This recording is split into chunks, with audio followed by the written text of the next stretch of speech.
Welcome back to Varan reacts. இந்த வீடியோவில் podcast தமிழ்நாட்டிலிருந்து why go back Lokesh Kanagaraj இவருக்கு அவ்வளவுதான் டைம் முடிஞ்சு எல்சியூ பாட்காஸ்ட் தமிழன். ஆக்சுவலாக ஒரு டிசப்பாயிண்ட் ஆன மாதிரி தான் பேசியிருப்பார். படம் பார்த்துட்டு ஒரு வீடியோ பண்ணியிருந்தார். அது ரொம்ப ரிவ்யூ மாதிரிலாம் இருக்காது, பட் ரொம்ப கொஞ்சம் அந்தளவு இல்லைன்ற மாதிரி தான் பேசியிருப்பார். நான் எதிர்பார்த்தது மீன்ஸ் எல்சியூ இருக்கணும் அப்படின்ற மாதிரி இல்லை, ஒரு படமாகவே லோகேஷ் கிட்டேருந்து அவரோட ஸ்டைலில் ஒன்று எதிர்பார்ப்போம். ஸோ அந்த மாதிரி இல்லைன்ற மாதிரி ஒரு டிசப்பாயின்மெண்ட்டில் பேசியிருந்தார். ஸோ அதை நான் பார்த்தேன், அந்த வீடியோ ஆஃப்லைனில் பார்த்தேன். ஸோ இதுலேயுமே அப்படி தான் இருக்குது. பார்க்கலாம் என்ன பேசுகிறாருன்னு தெரியல. இதே மாதிரி பாட்காஸ்ட் தமிழ் வீடியோஸ் நிறைய ரியாக்ட் பண்ணியிருக்கேன். பிளேலிஸ்ட்டில் டிஸ்கிரிப்ஷனில் பிளேலிஸ்ட் தரேன், செக் பண்ணி பாருங்கள். அது இல்லாமல் கூலி ரேண்ட் அப்படின்னு நான் ஒரு வீடியோ பண்ணியிருக்கேன். அதுவுமே ஒரு ரிவ்யூ மாதிரி இருக்காது, ரிவ்யூ ப்ளஸ் ஒரு ரேண்ட் வீடியோவாக தான் மோஸ்ட்லி இருக்கும். ரொம்ப புலம்பி தள்ளியிருப்பேன். அது ஏன் அப்படிலாம் பேசியிருப்பேன். ஸோ அதில் என்னோட படம் பிடிச்சிருக்கா இல்லையா அப்படின்றதையும் பேசியிருப்பேன். அதையுமே செக் பண்ணி பாருங்கள், என் ஸ்க்ரீனில் கூட தர்றேன். வீடியோ அப்படின்னா மறக்காம சப்ஸ்கிரைப் பண்ணிட்டு பெல் ஐக்கான் சேர்ந்து வர சூப்பர் தேங்க்ஸ். அண்ட் மெம்பர்ஷிப்லாம் அன்லாக் ஆயிருக்கு. யூபிஐ கூட ஆட் பண்ணியிருக்கேன் டிஸ்கிரிப்ஷனில். சப்போர்ட் பண்ணுச்சுன்னா பண்ணுங்க, ரொம்ப உதவியாக இருக்கும்.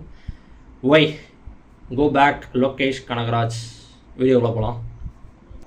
அவனுக்கு டைரக்ஷனும் தெரியல, ஒரு மண்ணும் தெரியல. நீலாம் முதல்ல நெல்சன் கிட்டயாவது கத்துக்கடா கொஞ்சம். பரதேசி நாயே. நமக்கான கஷ்டங்கள் இருக்கும், அது ரெண்டு விதமா பார்க்கலாம். உனக்கு நடந்ததெல்லாம் இன்சல்ட்டா பார்க்கணும்னு நினைச்சா அப்படி பார்க்கலாம், இல்ல அதெல்லாம் லேர்னிங்கா பார்க்கணும்னு நினைச்சா அப்படியும் பார்க்கலாம். whatever happens in my life, இந்த அளவு திட்ட வேண்டிய அவசியமா கிடையாது.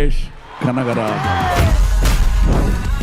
லோகேஷ் வந்து ஒரு குட்டி ஆச்சரியம் தான். Hey guys, welcome back to another episode of PT. பழைய படங்கள் எல்லாத்தையும் போட்டு காமிக்கிறாரு. ஸோ அதுலேருந்தே தெரிஞ்சுக்கோங்க இந்த படம் அப்படின்னு. Big fan of your work. இந்த வீடியோ எதுக்காகனா, கூலி படத்தோட ஒரு சில ரிவ்யூஸ் வந்துட்டு சரி ஓகே நம்ம வந்துட்டு டேரெக்டாக ரிவ்யூவே பார்த்துடலாம். அதை பார்த்துக்கிட்டே நான் வந்துட்டு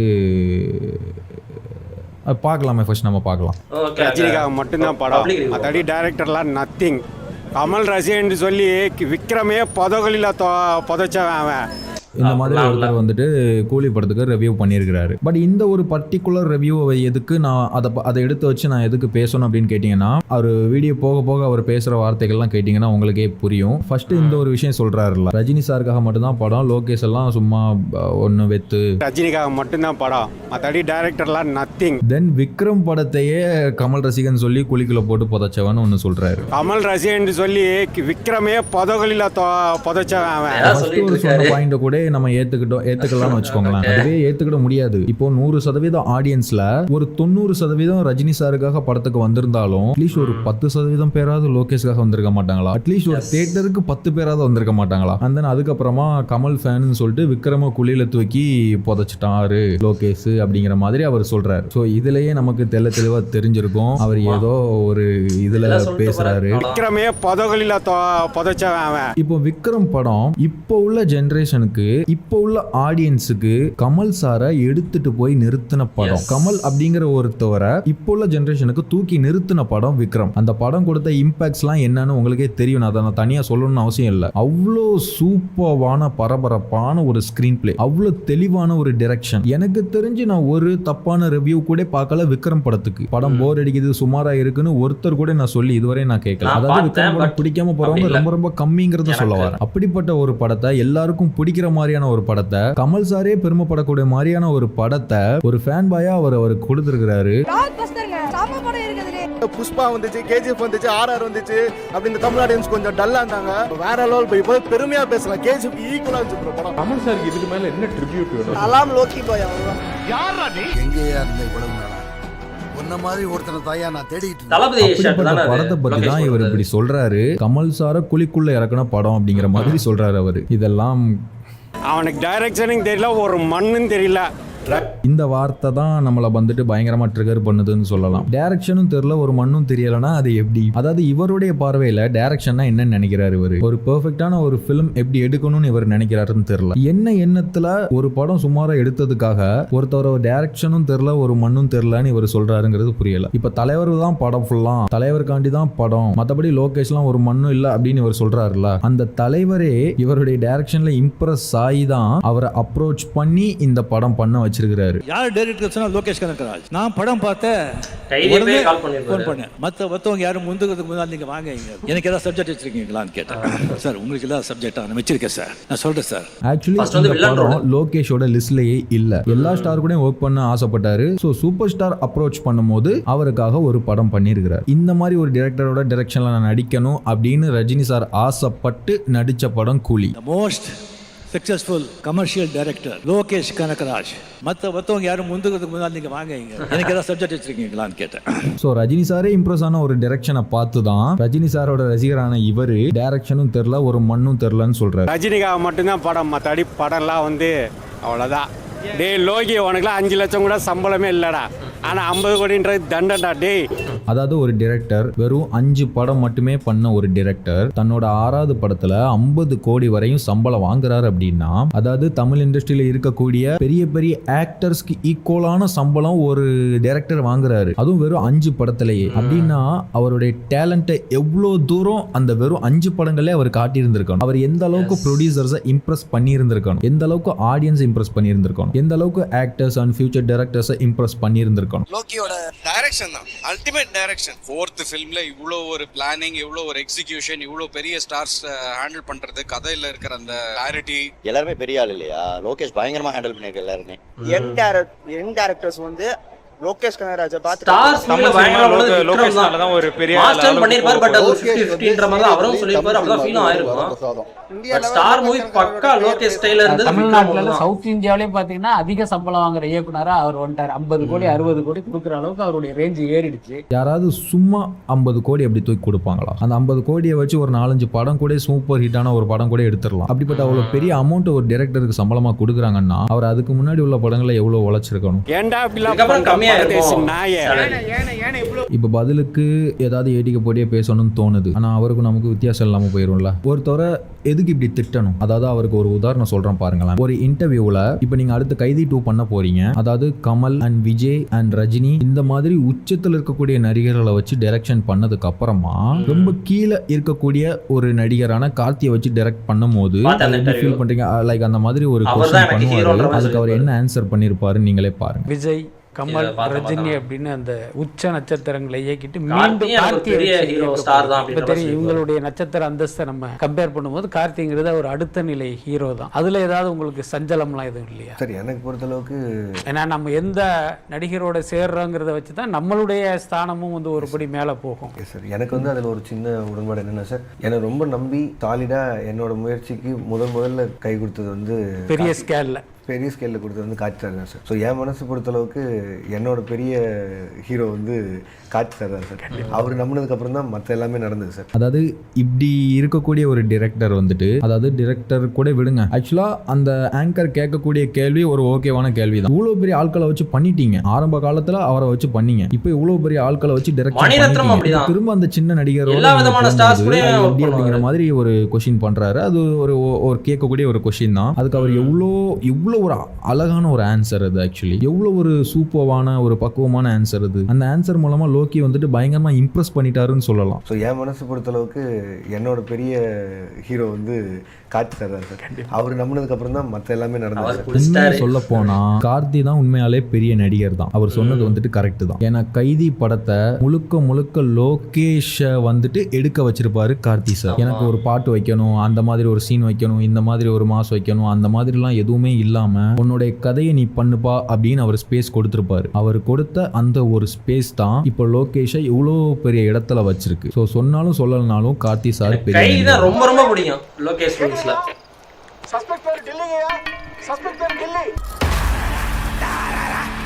அப்புறம் மாநகர விக்ரம் எல்லாமே. இல்ல உண்மையா சொல்லுங்க, இவ்வளவு திட்டுறீங்க நீங்க அவரை. இந்த கூலி படத்துக்கு அவருக்கு ஸ்பேஸ் கிடைச்சிருக்குமா? மோனிகா அப்படின்னு ஒரு சாங்கு அதுல தெளிவா தெரிஞ்சிருச்சு. அந்த மனுஷனை வந்துட்டு ஃபோர்ஸ் பண்ணி பண்ண வைக்கிறாங்கிறது தெரியுது. சாங்ஸ் வைக்கிறது உனக்கு பிடிக்காம இருக்கலாம், ஆனா இங்க 1000 கோடி வேணும்னா அந்த மாதிரி சாங் வேணும்னு சொல்லிட்டு அவருக்குள்ள திணிச்சிருக்காங்க. சோ அந்த மாதிரிலாம் பண்ணா இந்த மாதிரி தான் அவுட்புட் வரும். அதுக்கு அவர் என்ன பண்ணுவாரு?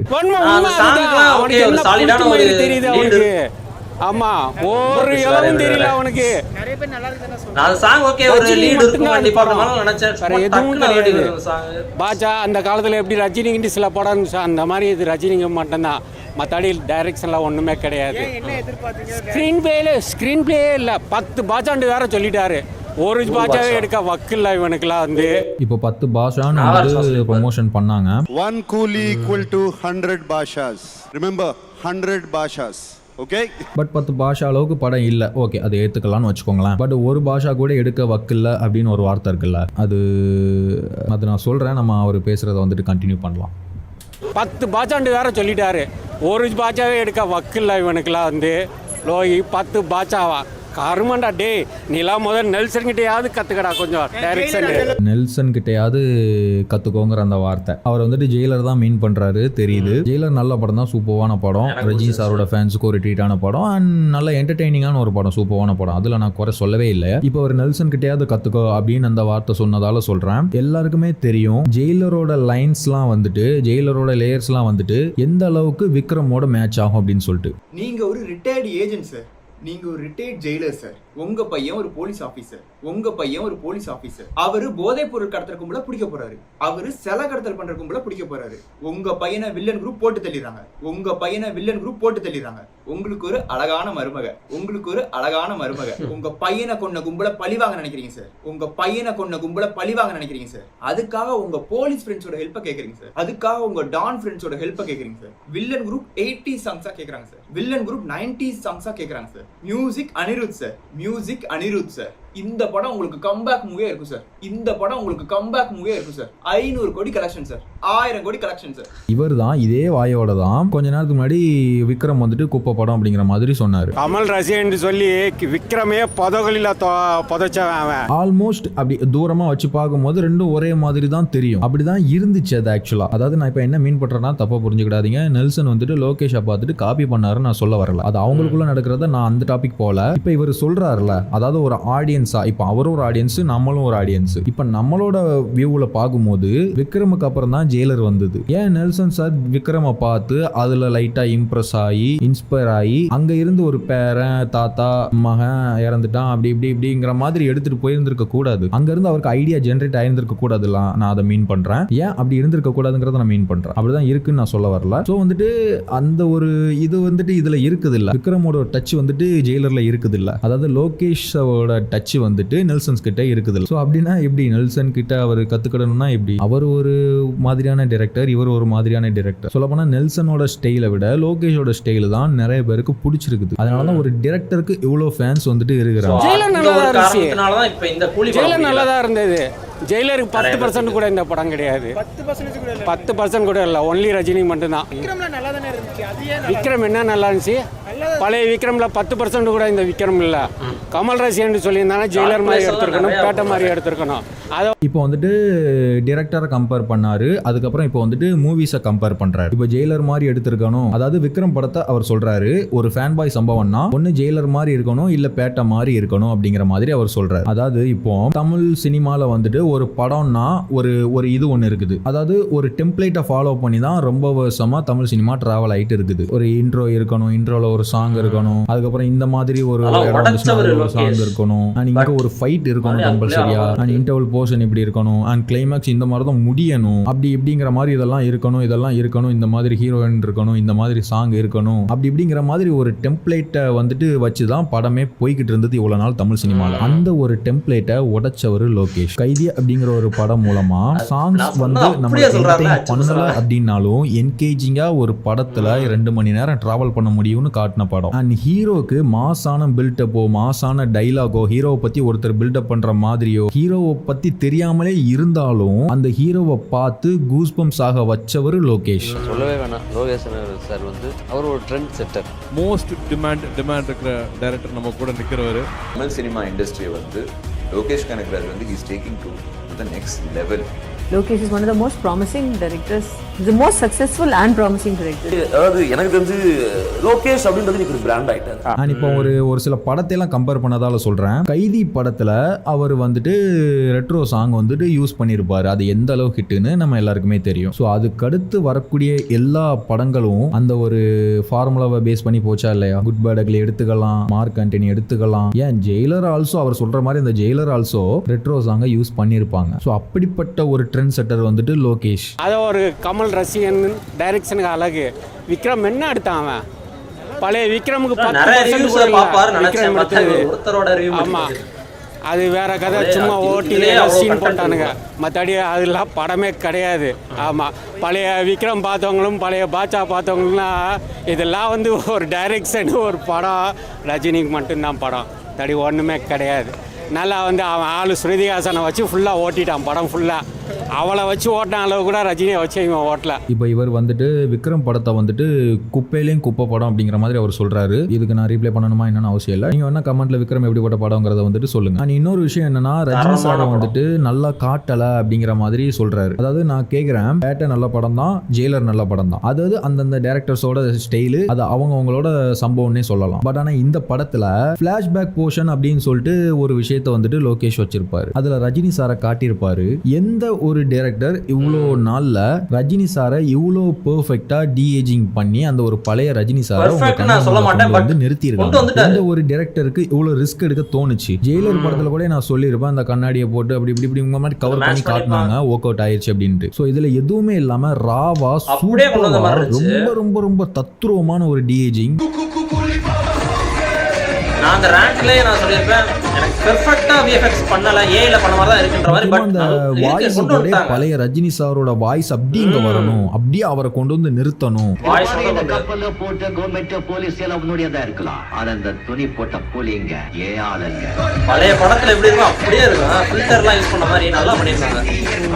வீடியோ ஒரு ஃபில்டர், ஆடியோ ஒரு ஃபில்டர் நல்லா டைரக்டருக்கு வந்தது இவ்வளவு நாள்ல. சோ ரஜினி சாரை அவர் காட்டினதுல குறையே வைக்கல. முழுக்க முழுக்க ரஜினி சாருக்காக, ரஜினி சாரோட ரசிகர்களுக்காக எடுத்த ஒரு படம். ஆனா அதுல கொஞ்சம் அவருடைய இன்வால்மெண்ட்டும். ஸோ இவ்வளோ பண்ணியும் அவர் ரஜினி சாரை கரெக்டா காட்டல, அவருக்கு எடுக்க தெரியல அப்படின்னு ரஜினி சாரோட ரசிகர்களான அவங்களே சொல்லும் போது, இதெல்லாம் வந்து ஒரு டைரக்ஷன், ஒரு படம் ரஜினிக்கு மட்டும்தான் படம், தடி ஒன்றுமே கிடையாது. நல்லா வந்து அவன் ஆளு ஸ்ருதிஹாசனை வச்சு ஃபுல்லாக ஓட்டிட்டான் படம் ஃபுல்லாக.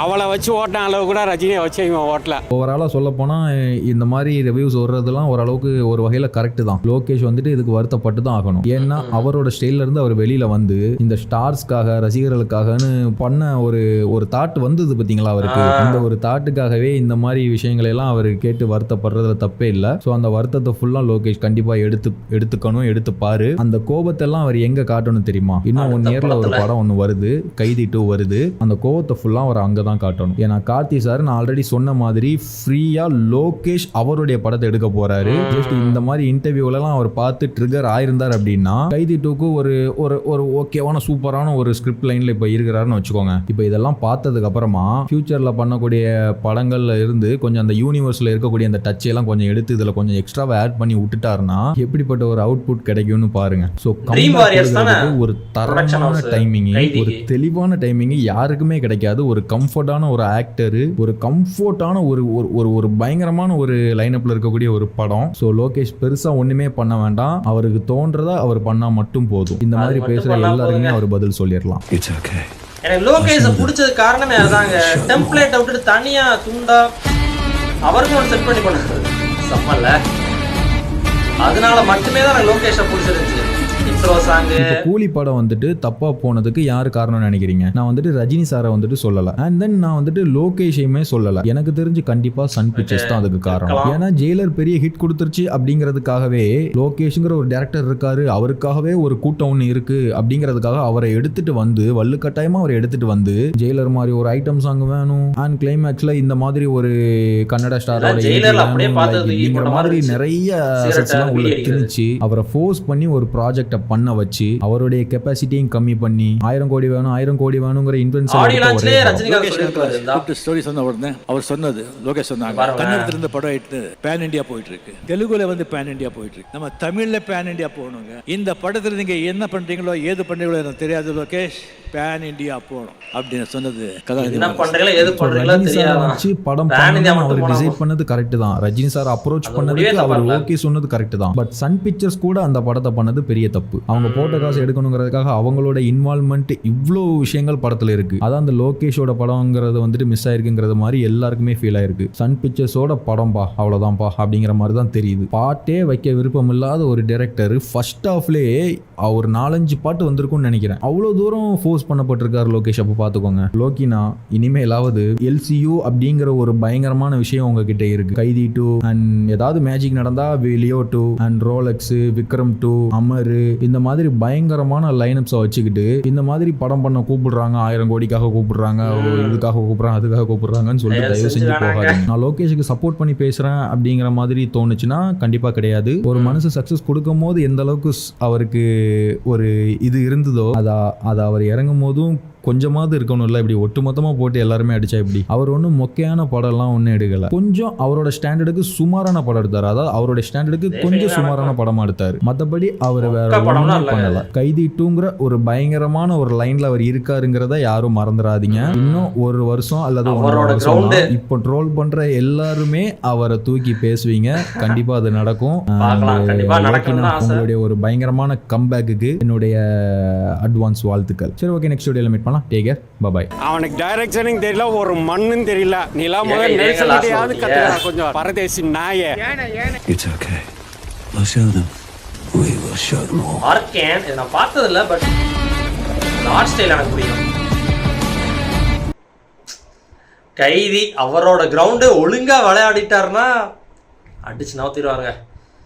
சரி, அதான் இது எனக்கு எப்படிமா இருந்துச்சு. நான் எதுலேயோ கூட ஒரு மீம்ல கூட பார்த்தேன், return director by Lokesh Kanagaraj. நான் இல்லை அப்படின்ற மாதிரி அதை அடிச்சுட்டு கூலி படத்துக்கு return directed by Sun Pictures அப்படின்ற மாதிரி ஒரு மீமில் பார்த்தேன். எனக்கு எப்படி ஃபீல் ஆச்சுன்னா அப்படி அந்தளவுக்கு இல்லை. Return directed by Lokesh Kanagaraj, influenced by இல்லை மேனிப்புலேட்டட் பை சன் பிக்சர்ஸ் அப்படின்னு வேணால் சொல்லலாம் கூலி படத்தை. அப்படிதான் இருந்துச்சு. இது என்ன வேணால் பண்ணேன், ஆனால் பேன் இந்தியா போன்ற மாதிரி ஆடியன்ஸ் சொன்னதுக்கப்புறம் எனக்கு என்னடா அது அப்படின்ற மாதிரி தான் அப்போயே இருந்துச்சு படம் ரிலீஸ் முன்னாடியே.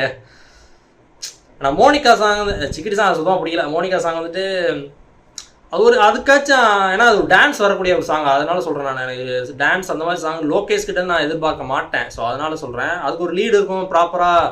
இன்டர்வியூலேயே அப்படி தான் சொல்லியிருந்தாரு, அது பெருசாக துண்டா தெரியாது தனியாக அப்படின்னு மாதிரி தான் சொல்லியிருந்தாரு. பட் அப்படிலாம் இல்லை, தனியாக தெரியுது. அப்படி இவ்வளோதான் இன்ட்ரோ சாங் இருக்கணும், ஒரு கிளாமர் சாங் இருக்கணும். ஐ மீன் அது அந்தளவுக்கு கிளாமர் இருக்காட்டியும் அது அப்படி அந்த ஒரு சாங் இருக்கணும். எதுக்கு அப்படின்ற மாதிரி தான் இருந்துச்சு. ஜெயிலர் லாலா மாதிரியே மல்டி ஸ்டாரர் ஃபில்மு, எல்லா ஸ்டேட்டில் இருந்தும் ஒருத்தவங்க. மறுபடியும் இந்த வீடியோவும் ரேண்ட் மாதிரி ஆகிட்டு இருக்கு. நான் அதுக்குன்னு தனியாகவே ஒரு வீடியோ பண்ணியிருக்கேன், கூலி மூவி ரேண்ட், ஸ்பாய்லர்ஸோடு இருக்கும், அதை செக் பண்ணி பாருங்கள். அதிலே எல்லாம் பேசியிருப்பேன். அது ஒரு ரிவ்யூ ப்ளஸ் ரேண்ட் மாதிரி பண்ணியிருப்பேன். அதை செக் பண்ணி பார்த்தீங்கன்னா தெரியும் அது நான் என்ன, என்னோடய மனக்குமுறல் எல்லாமே அதில் இருக்கும். நல்லா இருக்கா இல்லையா அதையுமே சொல்லியிருப்பேன். ஸோ இது இப்போ நான் சொல்லிட்டேனே. ஓகே, இதே மாதிரி பாட்காஸ்ட் தமிழில் நிறைய வீடியோஸ் ரியாக்ட் பண்ணிக்கலாமே, செக் பண்ணி பாருங்கள். டிஸ்கிரிப்ஷனில் பிளேலிஸ்ட் இருக்கும். வேறு ஒரு வீடியோ பார்க்குறேன். தேங்க்ஸ் ஃபார் வாட்சிங். இது பிடிச்சிருந்தா like, share, comment and subscribe. Original from வரன்.